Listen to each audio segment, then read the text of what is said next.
আজ থেকে শুরু হয়ে গেল শ্যামা পুজো এবং আলোর উৎসব। এই আলোর উৎসবকে অভয়া মঞ্চের পক্ষ থেকে ডাক দেওয়া হয়েছিল রাত দখলের। সেই রাত দখল কর্মসূচি পালন করা হলো কলকাতার আরজি কর মেডিকেল কলেজ অ্যান্ড হাসপাতালের ছাত্রী এবং ডাক্তার তিলোত্তমার নৃশংসভাবে ধর্ষণ এবং খুন করা হয়। তার মৃত্যু দেখতে দেখতে 16 মাস পেরিয়ে গেল, কিন্তু তিলোত্তমার বিচার এখনও পেল না রাজ্য। তার পাশাপাশি রাজ্যের বিভিন্ন জায়গায় ঘটে চলেছে নারী নির্যাতনের ঘটনা।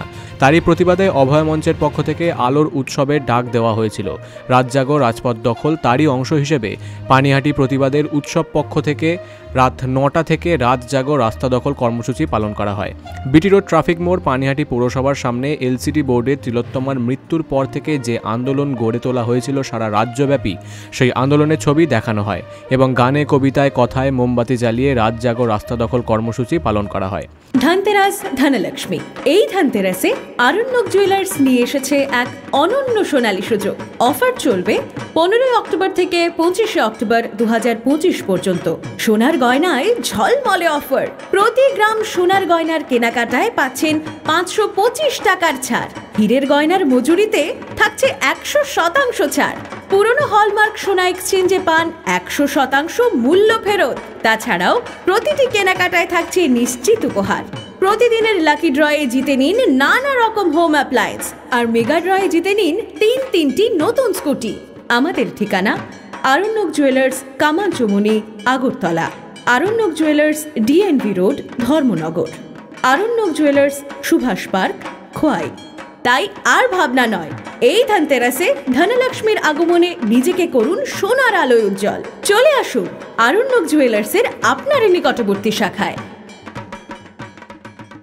নিগ্রহের মিছিল চলছে, সেই পার্ক স্ট্রিটের ঘটনা থেকে শুরু করে কামদুনি, মধ্যমগ্রাম, বারাসত, কাটোয়া, সুটিয়া থেকে শুরু করে আরজি কর, ল কলেজ, দুর্গাপুর, রামপুরহাট, একের পর এক পাঁশকুড়া, মানে নাম বলে শেষ হবে না। এবং এই প্রতিটি ঘটনায় আমাদের প্রশাসন ধর্ষকদের পক্ষ নিয়েছে, খুনিদের পক্ষ নিয়েছে, নির্যাতিতাদের উপরেই দোষ চাপিয়েছেন।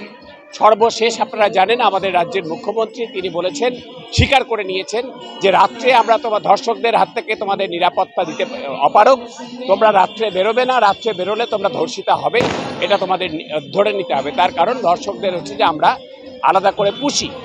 এই যে বলেছেন এটা নতুন কিছু কথা নয়, এটা নাগপুর থেকে যে মনুসংহিতা বইটা শেখানো হয়, মনুবাদের কথা বলা হয়, কেন্দ্রের শাসক, রাজ্যের শাসক, তারা উভয়ে মিলে মহিলাদের দ্বিতীয় শ্রেণীর নাগরিক মনে করেন। মহিলাদের মনে করেন যে রান্নার ঘর আর শোবার ঘর তাদের একমাত্র কাজ হবে, মানে জায়গা হবে, তাদের একমাত্র কাজ হবে সন্তান উৎপাদন এবং পুরুষের মনোরঞ্জন। এর বাইরে মহিলাদের উৎপাদনে মানে অর্থাৎ কাজে, প্রোডাক্টিভ কাজে অংশ নেবার কোনো অধিকার নেই। এই কর্মসূচিতে উপস্থিত ছিলেন প্রতিবাদী ডাক্তার সুবর্ণ গোস্বামী, ডাক্তার উৎপল বন্দ্যোপাধ্যায়, ডাক্তার সুকান্তি ভট্টাচার্য সহ পানিহাটি অভয়া মঞ্চের প্রতিবাদী উৎসবের কর্মীরা এবং খড়দা ব্যারাকপুর থেকে আসে অভয়া মঞ্চের মহিলা এই কর্মসূচিতে অংশগ্রহণ করতে। কলকাতা থেকে মনোজ দাসের রিপোর্ট, বিগ নিউজ বাংলা।